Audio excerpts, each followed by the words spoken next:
No final da década de 90, os moradores de Nevinomysk, na Rússia, receberam a triste notícia de que a secretária do Partido Comunista local havia se suicidado. Obviamente, a comoção foi total. Afinal, ela vinha fazendo um trabalho excepcional na região. No entanto, em pouco tempo, o motivo do seu suicídio veio à tona. Segundo as fontes, ela havia tirado a sua própria vida depois que se viu responsável por ter dado diversos títulos de honras a um homem que naquele momento estava sendo acusado pelos assassinatos de pelo menos 7 crianças. As evidências dos crimes eram tão macabras que nem mesmo o juiz quis compartilhar os detalhes gráficos das mortes. Tudo aquilo era horrível demais para a mente daquelas simples pessoas que jamais imaginaram que um homem como aquele coexistia entre elas. No episódio de hoje conheceremos o caso do maníaco de Nevinomysk. Então já deixa o like nesse vídeo e ativa o sininho de notificações que eu te conto tudo.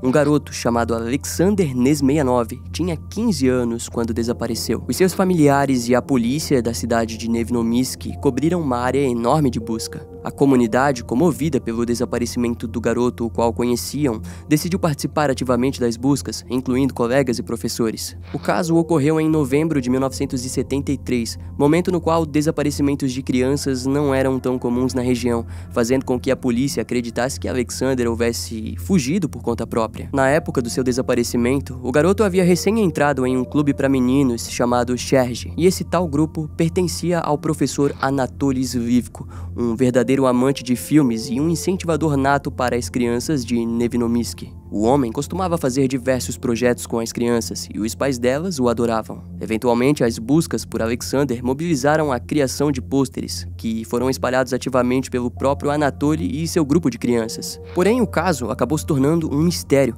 pois ninguém sabia o que havia acontecido com Alexander. 2 anos se passariam, até que em maio de 1975, outro garoto chamado Andrei Pokazian, de 11 anos, simplesmente desapareceu. Quando as autoridades investigaram o caso, descobriram uma testemunha que alegou ter conversado com o garoto pouco antes do sumiço. De acordo com a testemunha, Andrei havia dito que ele participaria de um, entre aspas, filme na floresta. Os policiais compartilharam essa informação com a mãe do garoto. E, curiosamente, ela informou que, de fato, o seu filho havia recentemente participado de um outro filme independente do clube Chergy. Assim, em pouco tempo, as investigações levaram até o professor Anatoly Slivko. No entanto, não haviam motivos para desconfiança. Afinal, Anatoly era conhecido por ter ganhado diversos prêmios com os seus projetos cinematográficos na região de Nevinomysk. Mas claro, o protocolo os obrigou a interrogá-lo.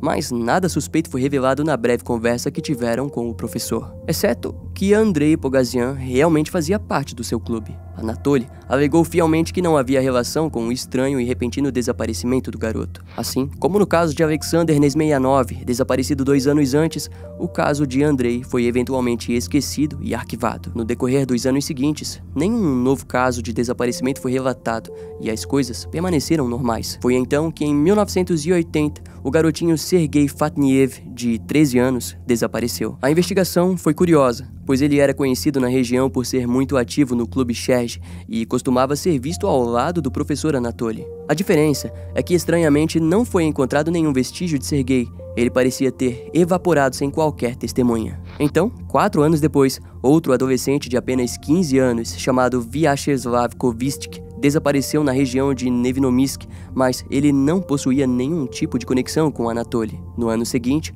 o jovem Sergei Pavlov, de 13 anos, sumiu sem deixar rastros. As autoridades investigaram o caso, mas acabaram informando aos pais do garoto que ele possivelmente havia fugido. Em contrapartida, uma testemunha e vizinha da criança disse à polícia que Sergei desapareceu no dia 23 de julho de 1985, mesmo dia em que ele informou que participaria de um projeto com o líder do clube Chergy, Anatoly Slivko. E quando os familiares souberam daquilo, eles questionaram intensamente o amado professor. Obviamente, o sujeito negou o envolvimento no desaparecimento, mas esses pais acabaram investigando as atividades do professor e, em pouco tempo, descobriram através de outros membros do clube que Anatoly costumava fazer alguns experimentos bem perturbadores na floresta local. Segundo as crianças, elas eram submetidas a um tipo de enforcamento e alongamento com o objetivo de fazer com que suas espinhas fossem estimuladas, acelerando o crescimento. Ainda mais estranho foi quando diversas crianças relataram que era comum elas perderem a consciência durante o experimento,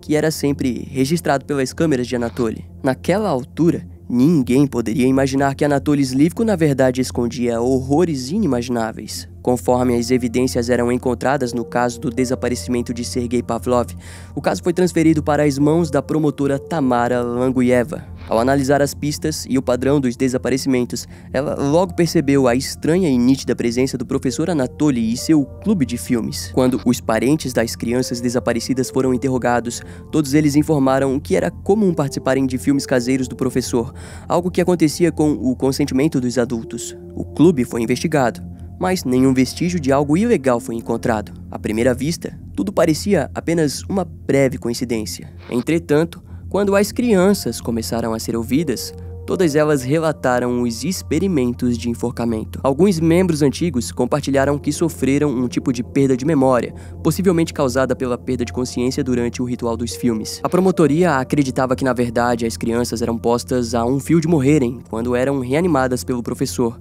causando assim uma certa amnésia. E em dezembro de 1985, através de um mandado de busca, a residência de Anatoly foi investigada. No local, quase nada incriminatório foi encontrado. Em contrapartida, quando o clube foi novamente investigado, uma espécie de câmara foi descoberta.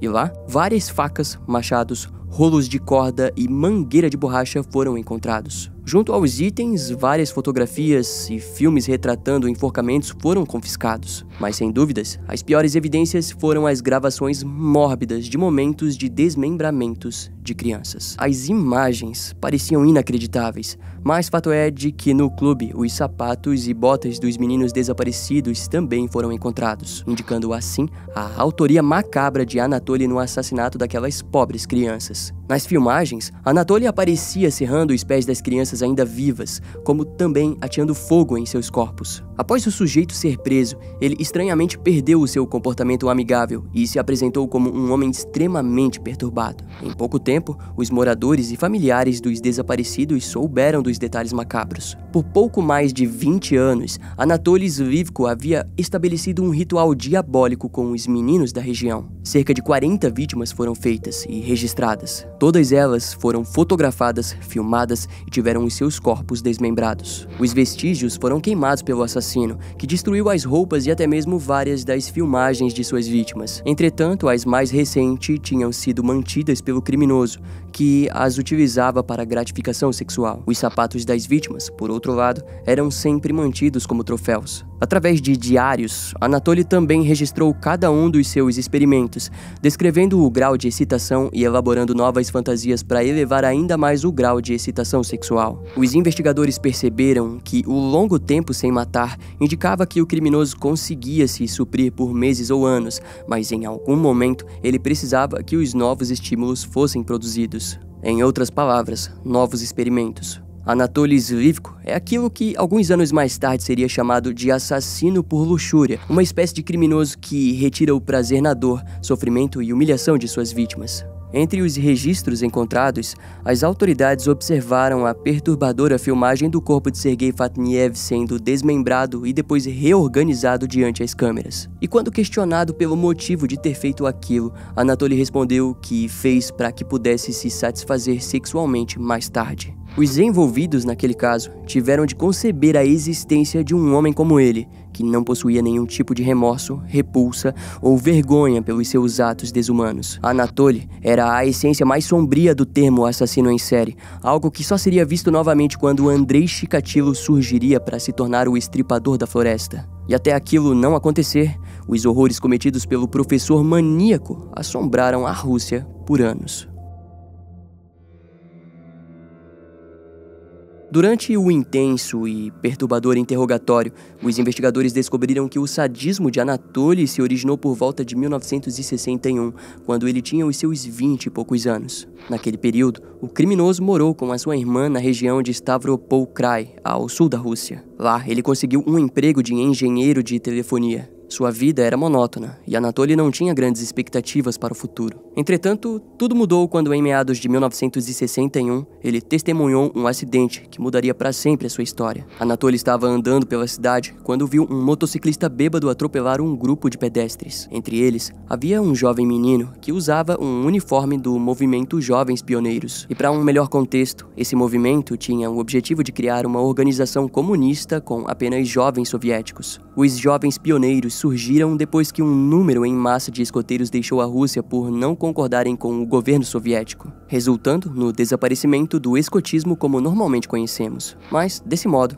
a cena do jovem ferido fatalmente excitou Anatoly. Absolutamente tudo no momento do acidente estimulou ele a ponto de garantir um orgasmo. Em interrogatório, o criminoso explicou que jamais conseguiu se esquecer das convulsões, do cheiro de gasolina, do fogo e da agonia que o garotinho estava sentindo. Acima disso, o maior ápice foi quando Anatoly se sentou em um ponto de ônibus e ficou observando a cena por vários minutos até que a ajuda chegasse. Ele disse que o garotinho parecia indefeso e seu uniforme fortificava aquilo. Mais tarde, quando Anatoly soube que a criança não sobreviveu aos ferimentos, ele ficou perturbado e melancólico. A experiência de presenciar aquele evento fez com que a contemplação da dor do garotinho o desse uma falsa sensação de poder, a qual ele conectou aos prazeres. E ainda pior, naquele momento, Anatoly percebeu que desejava ter relações sexuais com crianças do sexo masculino. O evento também desenvolveu um feitiço por sapatos em sua mente. Entretanto, Anatoly não cedeu imediatamente a esses desejos. No final de 1962, a sua irmã mudou de emprego e, na nova fábrica, fez amizade com uma mulher chamada Ludmila. Ao conhecê-la, a mulher acreditou firmemente que ela seria perfeita para o seu irmão introvertido e antissocial. E, de fato, Anatoly e Ludmila se conheceram e iniciaram um relacionamento. No verão de 1963, os dois se casaram e, para os seus familiares, seria um momento de grande conquista para o quieto Anatoly. Assim, o casal se mudou para a cidade de Nevinomysk, onde foram bem aceitos pela comunidade da região. Ao longo dos anos, a reputação do casal se estendeu e eles tiveram 2 filhos. Mas embora o casal parecesse feliz, Anatoly sempre teve vários problemas de disfunção erétil. Em resultado, antes de terem filhos, o casal teve menos de 10 relações sexuais. Isso o frustrou, pois a sua excitação estava, na verdade, em jovens garotos, e não em sua própria esposa. Anatoly tentou lidar com isso e procurou alguns médicos, porém desistiu depois de presenciar uma enfermeira de uma das clínicas rir da sua cara. No decorrer do tempo, as suas fantasias sexuais foram se intensificando, e ele erroneamente se convenceu de que só poderia alcançar uma verdadeira ereção vivendo as suas fantasias. E embora solitário e reservado, sempre foi um homem organizado, e não seria diferente quanto às suas fantasias. E para alcançá-las, ele decidiu criar um clube juvenil com o intuito de incentivar as crianças da região de Nevinomysk a entrarem no movimento dos Jovens Pioneiros. À primeira vista, o homem estava sendo um exemplo perfeito de cidadão russo. Para ele, o plano estava funcionando, pois foi através dele que Anatoly conseguiu se aproximar de diversos meninos. Além disso, também alcançou a confiança dos pais das crianças. Entretanto, antes que pudesse se aprofundar no clube, ele foi alvo de um incêndio criminoso. De acordo com as fontes, o autor do incêndio foi um jovem adolescente que teria sido molestado por Anatoly. Contudo, nenhuma acusação foi feita contra ele, fazendo com que um novo clube fosse criado. Assim, nasceu o Chergy, que ficava a 5 quilômetros de sua residência. Lá, Anatoly se escondia através de projetos para os jovens pioneiros,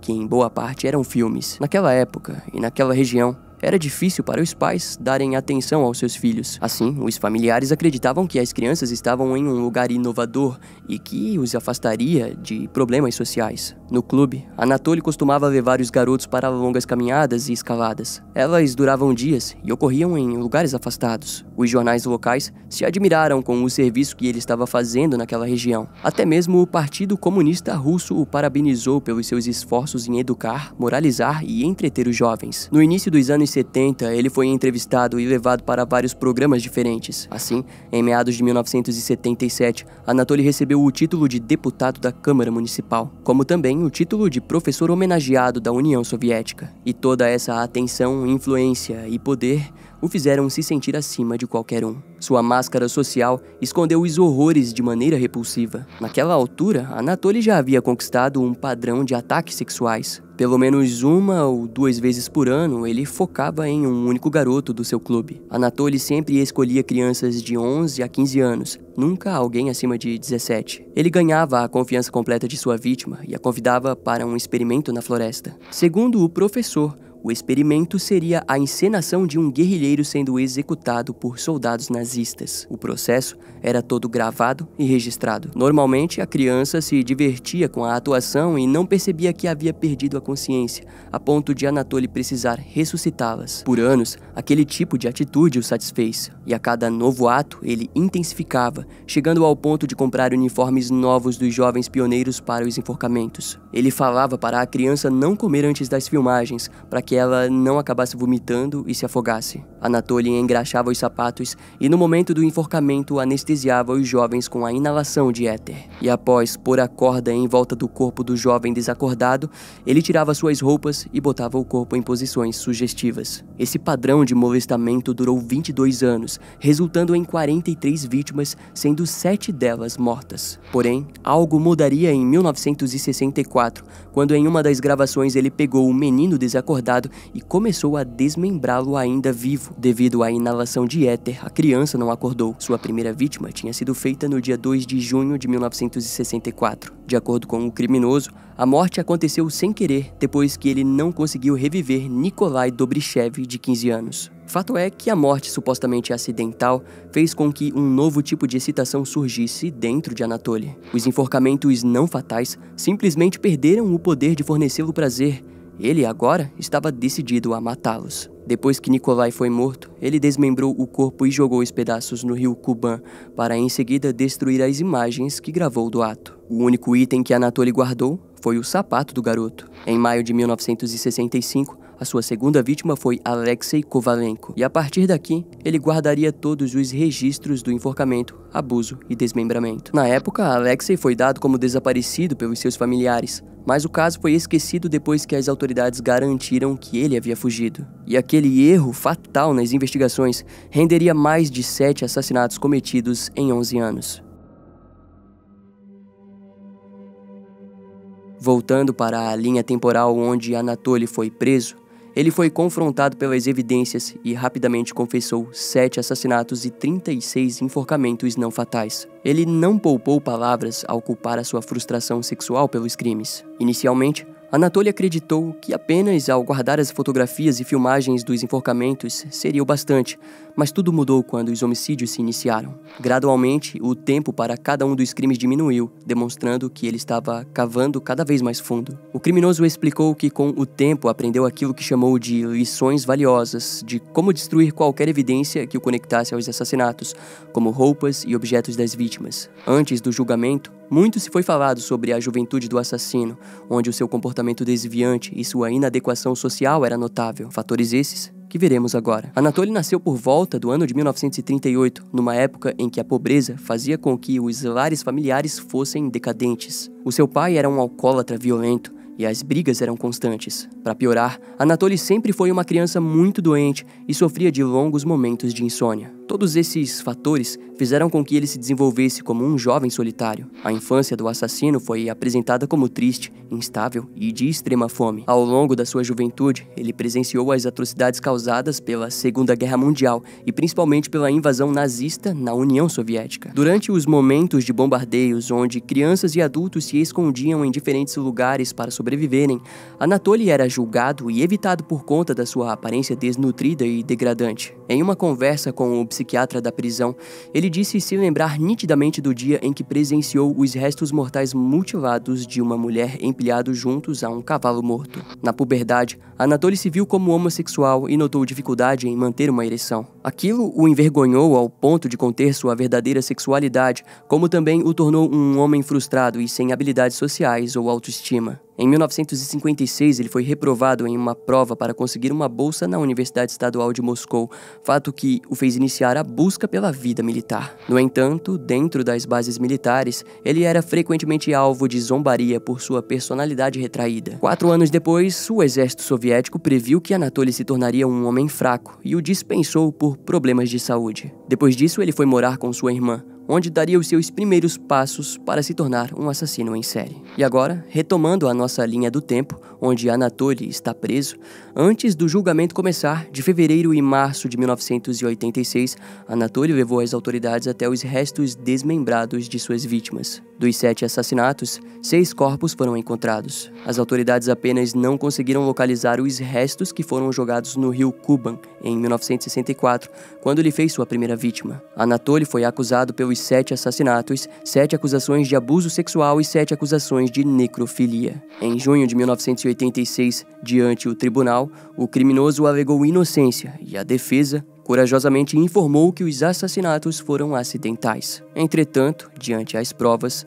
o júri facilmente o condenou em todas as acusações, e a sua sentença foi a pena de morte. Anatoly foi então rapidamente levado para a prisão de Novocherkassk. Os advogados do assassino tentaram abrir um recurso, mas o Supremo Tribunal da Rússia negou o processo. Curiosamente, antes de sua execução, o investigador Viktor Burakov procurou pela ajuda do criminoso para que ele pudesse ajudá-lo em uma caçada brutal ao estripador da floresta que estava atuando na região de Rostov Oblast. Exatamente, estamos falando de Andrei Chikatilo. Claro, naquela época ninguém conhecia sua verdadeira identidade, mas, na conversa, o investigador pediu ajuda para que Anatoly o desse uma visão geral de quem poderia ser o responsável pelas mortes. E, supostamente, o criminoso deu uma visão interessante sobre a mente de um assassino em série, mas não o bastante para capturar o criminoso. Entretanto, o ponto que mais chamou a atenção foi de que Anatoly sugeriu que as escolas deveriam ensinar sobre a aceitação da sexualidade, o que para ele poderia evitar que criminosos como ele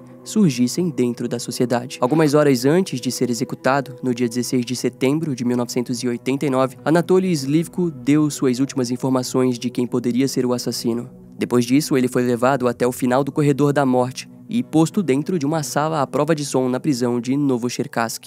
Alguns minutos depois, Anatoly foi executado com um único disparo na região da orelha direita. No ano seguinte, o estripador da floresta foi finalmente identificado como Andrei Chikatilo e acabou sendo preso e condenado em 52 assassinatos. Assim como Anatoly, o criminoso foi executado com um único disparo dentro de uma sala fria e silenciosa.